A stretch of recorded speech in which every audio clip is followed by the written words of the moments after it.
ಕೇಂದ್ರದ ನೀರಾವರಿ ಸಚಿವರು ನಮ್ಮನ್ನ ತಮಿಳುನಾಡಿನ ಪೆನ್ನಾರ್ ನದಿ ಬಗ್ಗೆ ಕೋರ್ಟ್ ಅಲ್ಲಿ ನೀವೇನಾದ್ರು ಮಾಡಿ ಒಂದು ಕಾಂಪ್ರಮೈಸ್ ಫಾರ್ಮುಲಾ ಕೊಡಿ ಅಂತ ಹೇಳಿ ಅವರು ಒಂದು ಆದೇಶ ಕೊಟ್ಟಿದ್ರು. ಆ ಪ್ರಕಾರ 2-3 ಡೇಟ್ ಫಿಕ್ಸ್ ಆಗಿತ್ತು, ಅದು ನಡೆದಿರ್ಲಿಲ್ಲ. ನಾವು ಬೆಳಗಾವಿ ಅಸೆಂಬ್ಲಿ ಟೈಮಲ್ಲಿ ನಾವೇ ಒಂದು ಟೈಮ್ ರಿಕ್ವೆಸ್ಟ್ ಮಾಡಿದ್ದು. ಈಗ central government court affidavit file ಮಾಡಬೇಕಾಗಿದೆ. ಅದಕ್ಕೆ ನನ್ನನ್ನ 18ನೇ ತಾರೀಕು ಕರೆಸಿದ್ರು. ಸೊ ಲಾಸ್ಟ್ ಮೂಮೆಂಟ್ ಅಲ್ಲಿ ತಮಿಳುನಾಡು ಅವರು ನಾವು ಅದನ್ನ ಸಪರೇಟ್ ಬಂದು ಮೀಟ್ ಮಾಡ್ತೀವಿ, ಅವ್ರ ಎದುರುಗಡೆ ಕೂತ್ಕೊಂಡು ಮಾತಾಡಲ್ಲ ಅಂತ ಹೇಳಿ ಸುದ್ದಿ ಅಷ್ಟೇ, ಅಧಿಕೃತ ಅಲ್ಲ. ಅಧಿಕೃತವಾಗಿ ನನಗೆ ಪೋಸ್ಟ್ಪೋನ್ ಮಾಡಿದೀವಿ ಅಂತ ನನಗೆ ಮಿನಿಸ್ಟ್ರಿ ಆಫೀಸಿಂದ ಫೋನ್ ಮಾಡಿ ನಮಗೆ ಮೆಸೇಜ್ ಇಟ್ರು. ಅಷ್ಟೊತ್ತು ನಾನು ಹೊರಟ್ಬಿಟ್ಟಿದ್ದೆ. ಸೊ ಈಗ ಇನ್ನೊಂದು ಡೇಟ್ ಅವರೇ ಸಪರೇಟ್ ಆಗಿ ಏನೋ ಅವ್ರಿಗೆ ಕರೆದು ಮಾತಾಡ್ತಾರಂತೆ. ಬಹುಶಃ ಪೊಲಿಟಿಕಲಿ ಅವರು ಏನೋ ನಾವು ಇಬ್ರು ಮೀಟಿಂಗ್ ಆದ್ರೆ ಅವ್ರಿಗೊಂದು ತಪ್ಪು ಸಂದೇಶ ಹೋಗ್ತದೆ ಅಂತ ಏನೋ ಗೊತ್ತಿಲ್ಲ. ಬಟ್ ನಾವು ಕ್ಯಾಬಿನೆಟ್ ಅಲ್ಲಿ ನಾನು ಹೊರಡಕ್ಕಿರೋ ಮುಂಚಿತವಾಗಿ ಕ್ಯಾಬಿನೆಟ್ ಅಲ್ಲಿ ನಮ್ಮ ಸರ್ಕಾರದ ನಿಲುವು ಏನು ಅಂತೇಳಿ ನಾನು ಆಗಲೇ ತೆಗೆದುಕೊಂಡು ಹೋಗಿದ್ದೆ. ಬಟ್ ಅದನ್ನ ಮುಂದಕ್ಕೆ ಹಾಕಿದ್ದಾರೆ, ಮತ್ತೆ ಇನ್ನೊಂದು ದಿನ ಕರಿತೀವಿ ಅಂತ ಹೇಳಿದ್ದಾರೆ. ಇದು ಒಂದೇ ವಿಚಾರ. ಎರಡನೇ ವಿಚಾರ, ನಮ್ಮ ಪಕ್ಷದ ನಾಯಕರುಗಳನ್ನ ಭೇಟಿ ಮಾಡಿ ನಾನು ನಮ್ಮ 100 ಕಾಂಗ್ರೆಸ್ ಕಚೇರಿಗಳನ್ನ ಕಟ್ಟಬೇಕು, ಮಹಾತ್ಮ ಗಾಂಧೀಜಿಯವರ ಕಾಂಗ್ರೆಸ್ ನಾಯಕತ್ವ ವಹಿಸಿಕೊಟ್ಟಂತ 100 ವರ್ಷದ ಶತಮಾನ ಸಂದರ್ಭದಲ್ಲಿ 100 ಕಚೇರಿಗಳನ್ನ ಪ್ರಾರಂಭ ಮಾಡಲಿಕ್ಕೆ ಹೊರಟಿದ್ದೇವೆ. ಸೊ ಬೆಂಗಳೂರು ರೇಸ್ ಕೋರ್ಸ್ ರೋಡ್ನ ಹೊಡೆದಾಕಿದೀವಿ, ಅಲ್ಲೂ ಭೂಮಿ ಪೂಜೆಗೆ ಇನ್ವೈಟ್ ಮಾಡಿದೀವಿ. ಬೆಂಗಳೂರಲ್ಲೇ 3 ಕಡೆ ಆಗ್ತಾ ಇದೆ, ಬೇರೆ ಎಲ್ಲಾ ಕಡೆನೂ ಒಂದು 100 ಕಚೇರಿ ಕಟ್ತಾ ಇದೀವಿ. ಅದಕ್ಕೆ ಅಲ್ಲಿ ವರ್ಚುವಲ್ ಆಗಿ ಮಾಡ್ತಾರೆ ಎಲ್ಲಾ ಕಡೆನೂ, ಇಲ್ಲಿ ಫಿಸಿಕಲ್ ಆಗಿ ಮಾಡ್ತಾರೆ. ಅದಕ್ಕೆ ಆಹ್ವಾನ ಕೊಟ್ಟಿದ್ದಾರೆ. ಅವರು ಪಾರ್ಲಿಮೆಂಟ್ ಆದ್ಮೇಲೆ ಡೇಟ್ ಕೊಡ್ತೀವಿ ಅಂತ ಹೇಳಿದ್ದಾರೆ. ಇಷ್ಟು ವಿಚಾರ. ಹೌದಪ್ಪ, ನನ್ ಮತ ಜಾಸ್ತಿ ಇದೆ, ನನ್ ಮತ ಇದ್ರೆ ಕಡಿಮೆ ಮಾಡ್ಬಿಟ್ಟು ಯಾವ ಛತ್ರಿ ಅಂತ ಹೇಳಿದ್ರು, ಯಾರು ಹೇಳಿದ್ರು ಛತ್ರಿ ಏನು ನೋಡಿದ್ದೇವೆ. ನಾನ್ ಬೇಕಾದವ್ರನ್ನ ನಾನು ಏನಾದ್ರು ಕರ್ತೀನಪ್ಪ. ಕೆಲವು ಕಳ್ಳ ನನ್ನ ಮಗನೇ ಅಂತ ಹೇಳ್ತಾರೆ, ಸುಳ್ಳು ನನ್ನ ಮಗನೇ ಅಂತ ಹೇಳ್ತಾರೆ, ಪ್ರೀತಿಯಿಂದ ಇನ್ನೊಂದು ಪ್ರೀತಿ ಮಾತಾಡ್ತಾರೆ. ಅದು ನಮ್ಮ ಇಂಟರ್ನಲ್ ನಮ್ಮ ಯಾರಿಗಾರು ಇದು ಯಾವ ಛತ್ರಿ ಅಂತ ಹೇಳಿದಾರೆ, ಅವೆಲ್ಲ ಸುಳ್ಳು. ಯಾವ ಛತ್ರಿನೂ ಇಲ್ಲ, ಯಾವ್ದು ಇಲ್ಲ. ಇಡೀ ಪ್ರಪಂಚ ರಾಜ್ಯ ದೇಶಕ್ಕೆ ಗೊತ್ತು. ನಾವೇನಾದ್ರು ಕೇಸ್ ಹಾಕಿದ್ವಾ? 15-20 ವರ್ಷದಿಂದ ಅವರು ನನ್ನ ಮೇಲೂ ಹಾಕಿದ್ದಾರೆ ಕೇಸು. ಯಾರು? ಆ ಹಿರೇಮಠ ಅವ್ರ ಮೇಲೂ ಕೇಸ್ ಹಾಕಿದ್ದಾರೆ. ಕುಮಾರಸ್ವಾಮಿ ಯಾಕೆ ಗಾಬರಿ ಮಾಡ್ಕೋಬೇಕು? ಏನ್ ದ್ವೇಷದ ರಾಜಕಾರಣ ಮಾಡ್ತಾರೆ?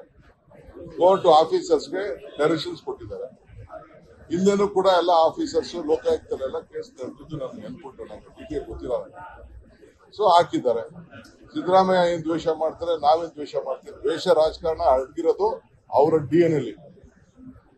ಅವೆಲ್ಲ ನನ್ನ ಪಟ್ಟಿಗಳೆಲ್ಲ ಏನೇನ್ ಮೈಸೂರಲ್ಲಿ ಏನೇನ್ ಮಾತಾಡಿದ್ರು, ಬೇರೆ ಕಡೆ ಏನೇನ್ ಮಾತಾಡಿದ್ರು, ಅವ್ರ ತಂದೆ ಏನೇನ್ ಮಾತಾಡಿದ್ರು, ನನ್ನ ಮೇಲೆ ಏನೇನ್ ಕೇಸ್ ಹಾಕ್ಸಿದ್ರು, ನನ್ನ ತಂಗಿ ಮೇಲೆ, ನನ್ನ ಹೆಂಡತಿ ಮೇಲೆ, ನನ್ನ ತಮ್ಮನ ಮೇಲೆಲ್ಲ ಅದ್ರೂ ಕಳ್ತನ ಮಾಡಿದ್ವಿ. ನಮಗೂ ಬಳ್ಳಾರಿಗೂ ಸಂಬಂಧ ಇಲ್ಲ, ಮಾಡ್ಸಿರ್ಲಿಲ್ವಾ? ಅವ್ರದೆಲ್ಲ ದ್ವೇಷ.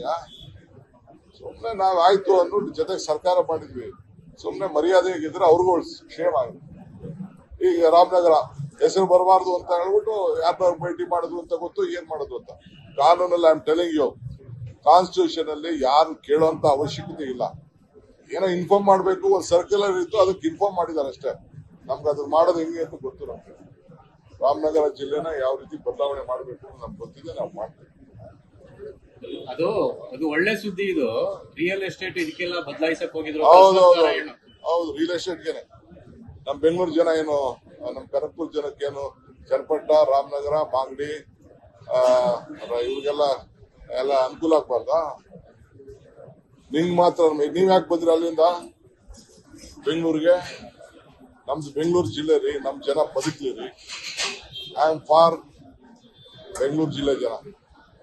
ರಾಜ್ಯದಲ್ಲಿ ನಮ್ ಜಿಲ್ಲೆ ಎಲ್ಲ ಆಸ್ತಿಗಳು ನಮ್ ಜಿಲ್ಲೆ ಜನದ ಆಸ್ತಿ ಹೋಗಿದೆ, ಅವ್ರಿಗೆಲ್ಲ ಒಳ್ಳೇದಾಗಲಿ ಅಂತ ನಮ್ಮ ಆಸೆ ಇದೆ. ತಪ್ಪೇನಿದೆ? ನಂಬರ್ 1. ಎರಡನೇದು, ಇನ್ನೊಂದು ವಿಚಾರ, ನಾಳೆ ನೀರಿನ ಉಳಿತಾಯಕ್ಕೋಸ್ಕರ ವಿಶ್ವ ಜಲ ದಿನ ನಾಳೆ. ಸೊ ಅದಕ್ಕೆ 22ನೇ ತಾರೀಕು ಇಂಟರ್ನ್ಯಾಷನಲ್ ವಾಟರ್ಸ್ ಡೇ. ಈ ವರ್ಷ ನೀರನ್ನ ಈಗಾಗಲೇ 5ನೇ ಹಂತ ಕಾವೇರಿನ ಪ್ರಾರಂಭ ಮಾಡಿದ್ದೀವಿ. ಬೆಂಗಳೂರು ನಗರಕ್ಕೆ ಎಲ್ಲ ನೀರನ್ನ ಒದಗಿಸ್ಲಿಕ್ಕೆ ಎಲ್ಲ ವ್ಯವಸ್ಥೆ ಆಗಿದೆ. 6ನೇ ಸ್ಟೇಜ್ಗೂ ಈಗಾಗಲೇ DPR ರೆಡಿ ಆಗಿದೆ. ಹೆಂಗ್ ತಗೊಳ್ಬೇಕು ಅನ್ನೋದು ಇನ್ನ ತೀರ್ಮಾನ ಆಗ್ಬೇಕಷ್ಟೇ. ಈ ನೀರನ್ನ ಉಳಿಕೆ ಮಾಡ್ಲಿಕ್ಕೆ, ನೀರನ್ನ ಸರಿಯಾದ ರೀತಿ ಬಳಕೆ ಮಾಡಬೇಕು ಅಂತೇಳಿ 1 ತಿಂಗಳ ಅಭಿಯಾನವನ್ನ ಇಟ್ಕೊಂಡಿದ್ದೇವೆ. ಅಂದ್ರೆ ಸಾರ್ವಜನಿಕರ ಅಭಿಯಾನ. ಸೊ ಅದಕ್ಕೊಂದು ಕಾವೇರಿ ಪೂಜೆನ ಮಾಡಬೇಕು ಅಂತೇಳಿ ನಾಳೆ ಹಿಂದೆ ಘೋಷಣೆ ಮಾಡಿದ್ದೇನೆ. ಇಲ್ಲಿ KRS ಅದು ಟ್ರಯಲ್ ಆಗಿ ಇವತ್ತು ಇಲ್ಲಿ ನಾಳೆ ಒಂದು ಪೂಜೆ ಮಾಡಿ ನಾಡಿದ್ದು ಒಂದು ತಿಂಗಳ ಅಭಿಯಾನ ನೀವೆಲ್ಲ ಪ್ರತಿಜ್ಞಾ ಸ್ವೀಕಾರ ಮಾಡಲಿಕ್ಕೆ, ನಿಮ್ಗೆಲ್ಲ ರಿಕ್ವೆಸ್ಟ್ ಮಾಡಲಿಕ್ಕೆ ಸಾರ್ವಜನಿಕರು ಪ್ರತಿಜ್ಞಾ. ಯಾಕಂದ್ರೆ ಕೆಲವರು ಅವ್ರ ಕಾರ್ ವಾಶ್ಗೆ BWSP ಉಪಯೋಗಿಸ್ತಾ ಇದ್ದಾರೆ, ಕೆಲವರು ದನ ತೊಳೆಯೋಕೆ ಹಸುಗಳು ತೊಳೆಯೋಕೆ ಉಪಯೋಗಿಸ್ತಾ ಇದ್ದಾರೆ, ಕೆಲವು ಗಿಡಗಳಿಗೆ ಉಪಯೋಗಿಸ್ಕೊಳ್ತಾರೆ. ಅವೆಲ್ಲ ಕೂಡ BWC ಶುದ್ಧ ನೀರನ್ನೇ ವೇಸ್ಟ್ ಮಾಡ್ತಾರೆ. ಒಂದು 20% ಆ ರೀತಿ ನಮ್ಗೆ ಆಗ್ತಾ ಇದೆ. ಸೊ ಕೆಲವರೆಲ್ಲ ಮಿಸ್ಯೂಸ್ ಆಗ್ತಾ ಇದೆ, ವೇಸ್ಟ್ ಆಗ್ತಾ ಇದೆ. ಸೊ ಜಾಗೃತಿ ಮೂಡಿಸ್ಲಿಕ್ಕೆ, ಮಕ್ಕಳಂತ ಜಾಗೃತಿ ಮೂಡಿಸ್ಲಿಕ್ಕೆ ಒಂದು ಅಭಿಯಾನವನ್ನ ಪ್ರಾರಂಭ ಮಾಡಿ 1 ತಿಂಗಳ ಕಾಲ ಆನ್ ಸೋಷಿಯಲ್ ಮೀಡಿಯಾ ಮಾಡಿ ಅಂತ ಹೇಳ್ತೇವೆ. ಸೊ ಈ ವಿಚಾರದಲ್ಲಿ ನಾವು ಮಲ್ಲೇಶ್ವರಂ ಸ್ಯಾಂಕಿ ಟ್ಯಾಂಕ್ ಅಲ್ಲಿ ಒಂದು ಪುಣ್ಯವಾದಂತ ಜಾಗ ಇದೆ. ಹಿಂದೆ ಎಲ್ಲ ಬೇಕಾದಷ್ಟು ಮಾಡಿದ್ದಾರೆ. ಕನ್ನಡ ರಾಜ್ಯೋತ್ಸವ, ಬೇರೆ ಬೇರೆ ಬರ್ತಡೇ, MLA ಬರ್ತಡೇ ನಡೆದಿದೆ. ನಾವು ಅಲ್ಲೊಂದು ಪೂಜೆ ಹತ್ರ ಇದೆ ಅಂತ ಹೇಳಿ ನಾನು 5-6 ಕೆರೆಗಳನ್ನೆಲ್ಲ ಚೆಕ್ ಮಾಡಿಸ್ತೇವೆ.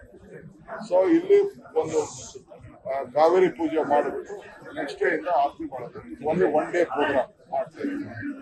ಈ ಮಧ್ಯದಲ್ಲಿ ಕೆಲವು ಸ್ಥಳೀಯ BJP ನಾಯಕರು ಕೆಲವರೆಲ್ಲ ಕೋರ್ಟ್ಗೆಲ್ಲ ಹೋಗಿದ್ದಾರೆ. ಕಾರ್ಯಕ್ರಮ ಮಾಡ್ತಾರೆ. ಕಾರ್ಯಕ್ರಮ ನಾವು ಮಾಡ್ತೀವಿ, ಯಾರಿಗೂ ಹಾನಿ ಆಗುತ್ತಿಲ್ಲ. ಇದು ಸರ್ಕಾರದ ಕಾರ್ಯಕ್ರಮ. ಇಸ್ ನಾಟ್ ಎ ಪೊಲಿಟಿಕಲ್ ಕಾರ್ಯಕ್ರಮ. ನಾವು ಪಾಲಿಟಿಕ್ಸ್ ಮಾಡ್ತಾ ಇದೀವಿ ಅಂತ ಎದುರ್ಕೊಂಡಿರ್ಬೋದಕ್ಕೆ. ನಾವು ಇದಕ್ಕೆ ಸಾರ್ವಜನಿಕರು ಎಲ್ಲರೂ ಕೂಡ ನಾನು ಮನವಿ ಮಾಡ್ಕೊಳ್ತೀನಿ. ನಾಳೆ ಸಾಯಂಕಾಲ 6 ಗಂಟೆ ಕಾವೇರಿ ಪೂಜೆ ಕಾರ್ಯಕ್ರಮದಲ್ಲಿ ತಾವೆಲ್ಲ ಪಾಲ್ಗೊಳ್ಬೇಕು.